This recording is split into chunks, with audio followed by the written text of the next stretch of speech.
اعوذ باللہ من الشیطان الرجیم بسم اللہ الرحمن الرحیم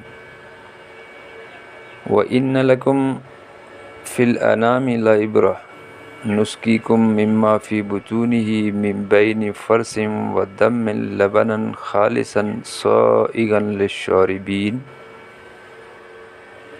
وَمِن ثَمَرَاتِ النَّخِيلِ وَالْأَعْنَابِ تَتَّخِذُونَ مِنْهُ سَكَرًا وَرِزْقًا حَسَنًا إِنَّ فِي ذَلِكَ لَآيَاتٍ لِقَوْمٍ يَعْقِلُونَ۔ صدق اللہ العظیم۔ اور تمہارے لیے چوپایوں میں بھی مقام عبرت و غور ہے کہ ان کے پیٹوں میں جو گوبر اور لہو ہے اس کے درمیان سے نکال کر ہم تم کو خالص دودھ پلاتے ہیں